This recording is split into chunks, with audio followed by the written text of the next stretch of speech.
Wow, game one was 70 minutes long, huge game. There's a lot to be said about that game. Honestly, I'm practically losing count of the games that I feel like are gonna go down in KOTU history from this tournament already. It has blown my mind. There's no meta anywhere at all. We've barely even seen Over Commando West Tier 4. I don't even know what to say. But enough about game one. There's plenty of game one. 70 full minutes of game one content to be enjoyed. Let's watch game two. We've got CaptainSPrice playing as Soviets on the left side. Paul playing as Oster. Look at that Oster pick on the right. Immediately picks Mechanized Assault and goes with Assault Grenadiers. But before you accuse Paul of going straight back to the meta, check out his second unit. He went with an MG42. It's kind of an interesting decision. MG42 opening. Assault Grenadiers doing pretty well here. Or not pretty well. I don't know what I'm talking about. Not doing very well over here by the building. getting schooled by combat engineers in the house. And once those conscripts move up to assist, they're going to be forced to retreat. So, not exactly a great start from those Assault Grenadiers, but on this map he's got room to make those work. CaptainSPrice going with his exact build of Tier 2 opening, 1 Maxim machine gun, and 2 conscripts, probably into flamethrower spam from there. Let's see if Paul's Mechanized Assault can shut it down. He's clearly going to be thinking about the Stug E. Going to be his solution to CaptainSPrice's massed infantry. And we've also got the pretty quick MG42 here in the south. It is now under our control.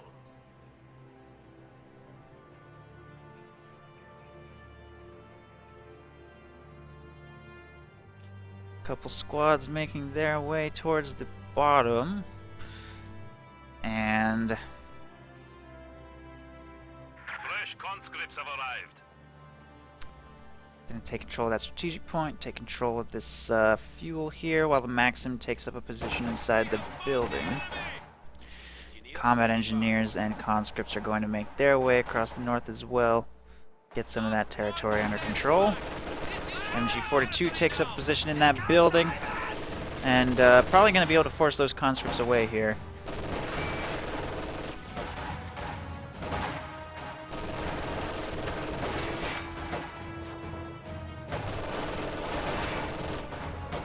Eventually, but they will delay the capture of this point for some time in their yellow cover position, and conscripts from the north might actually force a retreat from those Grens, falling down to only 1 man.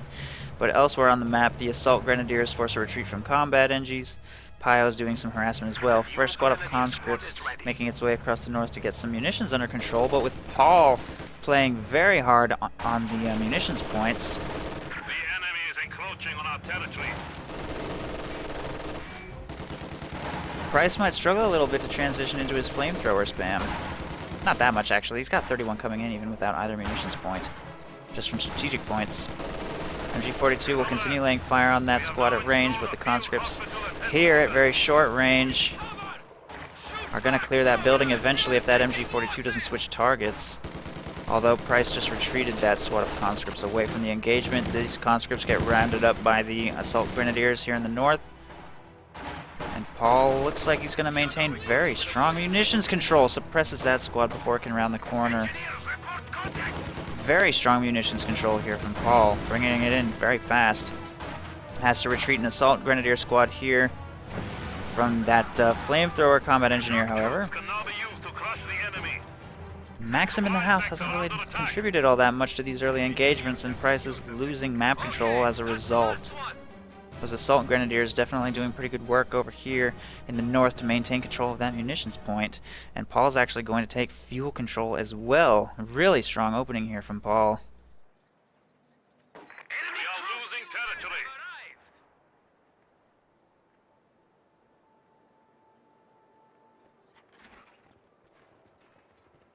The enemy has cut off a sector.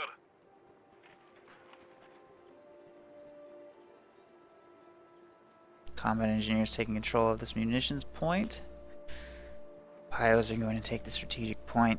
Pretty quiet so far. Price going to make a play for the center strategic point here. There's no doubt in my mind that Price is getting fatigued. This is so much COH2. He has fought Jeslin, Lovenest, Cruz. I can't even remember who all the challengers were anymore. And now Paul, the last game he was in was 70 minutes long. It's just brutal. The toll this must be taking on him, I can't even imagine. Conscripts there going to retreat. These conscripts here in green cover. Paul making his way forward with assault grenadiers and a flamethrower. And his map control is still very strong. Grenadiers holding the north. Looks like they might win this against those conscripts if they drop one more model. There they go. Think they might win this. I don't know. It's kind of close. Okay, yeah, I'm pretty sure the Grenadiers won that. Price needs to retreat. There he goes. Grenadiers will maintain control of that munitions point. Machine gun maintaining control of the south. Price does have this cutoff, but Paul's not too worried about that. Price has neither of those resource points. Paul still holds the north. Flamethrower and assault grenadiers coming up there, and that's a pretty early field gun. No flamethrowers yet. What is he getting that field gun out so quick? With only 3 conscript squads with which to contend with all of this infantry. That field gun is so early.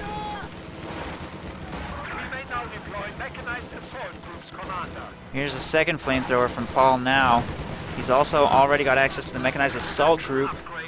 But if he fields that, he might be caught a little off guard by that field gun.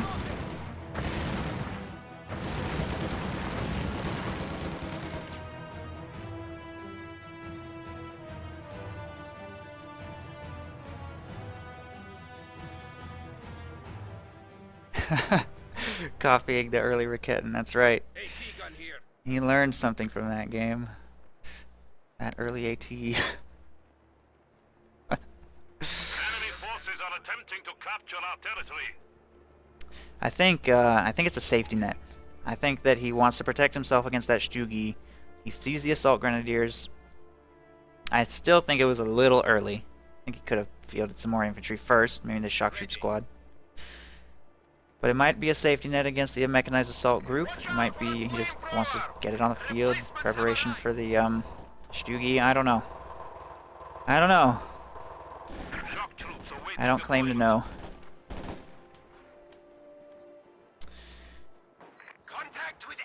But who am I to question? Who am I to question the motives of the king?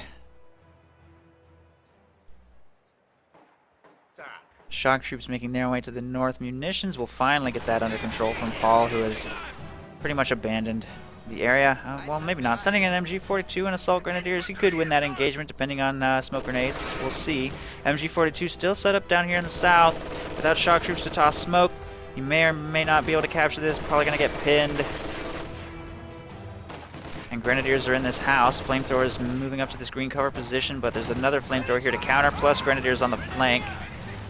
Don't know how long they're going to last right there.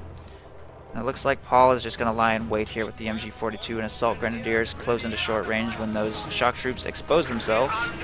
Soviet flamethrower gets crit first. Ooh. Counter crit. I don't know. Okay. They both retreat. Price retreats first. Not feeling too confident. Conscripts harassing here in the south. Grenadiers at short range will win against those suppressed conscripts and force retreat there. These conscripts are simply going to harass the VP. This engagement looks like I don't know what's happening. Shocks got suppressed. Toss smoke. Assault grenadiers still available here if they can get... Nope, too late. Grenade go... Ooh, nice toss! Ooh, that was a nice toss. Ouch. Very nice toss. Wow, and he will take control of this territory. Force Paul to reposition a little bit. Assault grenadiers are made to retreat. And looks like smoke grenade going out could save those. He retreats anyway, just to be safe. Engagement might go back to Paul, but the victory point has been taken here in the north. Conscript squad in the south that was taking control of this victory point will be made a retreat, and Paul's getting very close to 6 CPs. Once he hits it, I don't know if he's going to go double Stugi and just try and win the game right there, or if he's just going to go one, wait for Tigers. We'll see what he chooses to do. Double flamethrower pyros now in the north will take control of this territory with MG42 support, and Paul still has excellent map control. Very, very strong map control, but CaptainSPrice is fielding more infantry now. A little bit late, but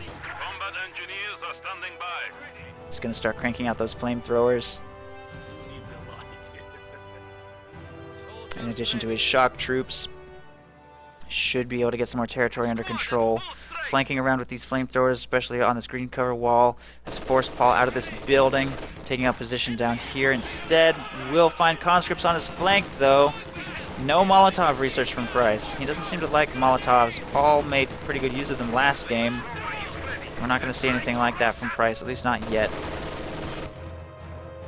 Spends all of his munitions on flamethrowers anyway.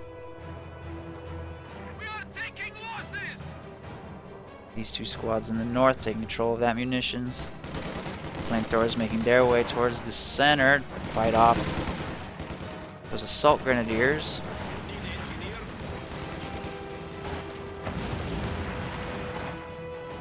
Combat engineers taking control of that cutoff point. And these forces are going to force retreats as well. Nice pickup by those shocks if he wipes that squad.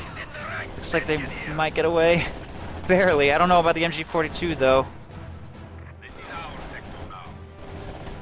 I don't know. Oh, that burst! Not quite. But it is inside the arc of fire of that bunker. He's going to go for the steal anyway. If he picks it up without getting suppressed, which he does, should be able to steal it. Rifle grenade counters. Nice rifle grenade, preventing the steal. Decides to go with the smoke grenade here. He's going to steal that MG. Maybe. There's a Stugi on the field now, though. Stugi on the field trying to prevent. If he wipes either of these things, that would be a pretty big win. Shock troops would probably be the best. Stugi's going to chase hard. Double Stug-E, so he's going very aggressive here. If he goes straight for Price's base, not sure he'll be ready. We do have anti-tank grenade research already. One model wiped on the MG, which is retreating. Nice positioning on the field gun, though. Will he continue to chase? Yes, he will. He gets clear of the arc of fire, but he needs to be so careful if he lets conscripts get too close. He will lose that Stug, and he's trying to get to safety around the corner of the house. Second Stug is available to support. Oorah has run out here on those conscripts. More conscripts trying to Oorah up from the south, but there are grenadiers here available to support. Looks like they're probably going to get an AT grenade off if they want, but they disengage back towards the south. Circling around, waiting for that field gun to get in position. It took this route rather than this one, so it's pretty far away. Flamethrower bursting down the Maxim in the building while all this is happening. Flamethrower over here prompts a retreat from those grenadiers. Just engagements all over the map right now. Flamethrower taking heavy damage from that Maxim. Oh, that Stug's gonna go down if it doesn't move. It's stuck on the other Stug. AT grenade. That field gun has to circle around this house. That damaged engine Stug doesn't look like it's gonna survive this. Flamethrower moving up to provide vision. Second Stug has no choice but to go in and screen. Takes the field gun shot. Tries to get outside the arc of fire. This Stug's third Stug-E is making so many. What's gonna happen? Oh, two guys popped. He's pushing them around. They can't crew it. 3 left. Oh, destroyed engine. It barely fired. This one field gun has to take on 3 Stugs. It's too many. This one's done. There it goes. Out of control. This full health one wants to move up and clear that thing. He's gonna need a lucky shot. Ambush camouflage. Look at that usage of ambush camouflage. Fires once. Grenadiers move up. There it is. Finally decrewed. This one's slowly getting pushed out of control. Mass AT grenades could kill this if it doesn't get clear. There's one.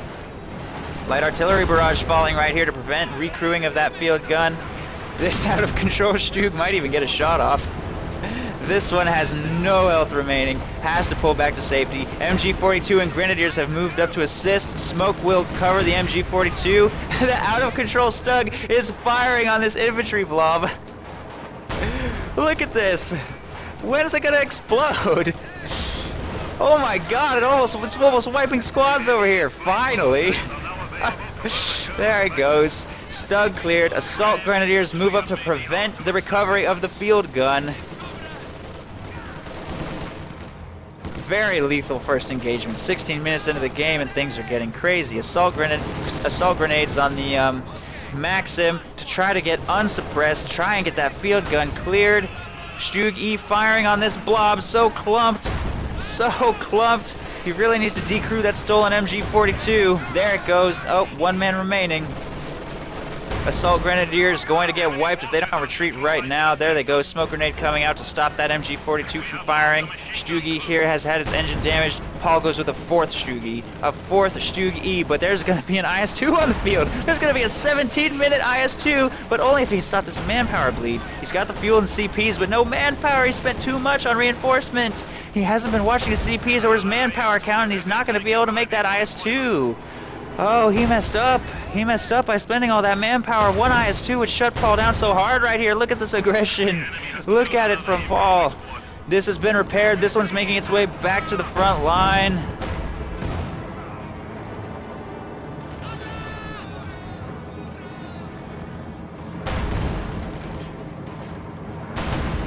I don't know. I don't know. I don't think Price can come back from 3 Stugs in his base. That field gun's been destroyed. The anti-tank gun's been fielded over here to the left side. More AT grenades trying to keep Price alive here, but this huge aggression from Paul has proven too much. It's too much, Captain Price. It's just getting overwhelmed. Nice cutoff maneuver there, cutting off all resources in the south. Tier 2 structures about to be destroyed. Captain Price is desperately now floating manpower to try to field that IS-2, to try and get that heavy tank on the field. It's his only hope. Paul is preparing. He's getting that anti-tank gun out. We are losing supplies to the enemy. And he's trying to preserve what's left of his infantry up here in the north, hiding behind the trees, going for some victory point control over here, some harassment. We might be looking at an annihilation victory, honestly. If that HQ gets destroyed, CaptainSPrice will lose. AT gun firing. All 3 Stugs will soon be firing. I don't even know if that IS-2 will make it to the battlefield in time. Looks like an annihilation victory, a legitimate annihilation victory in a tournament setting. Wow. IS-2 gets fielded, but it's just too late. GG. I think. Yeah, okay, GG. Don't need to take out the machine gun bunkers. IS-2 was a hair too late. Well, not a hair too late. Probably about a minute and a half too late, because he just spent too much manpower on bleed. He wasn't watching those CPs closely enough, and he got shut down by a 4 Stug E all in. GG. Axis wins.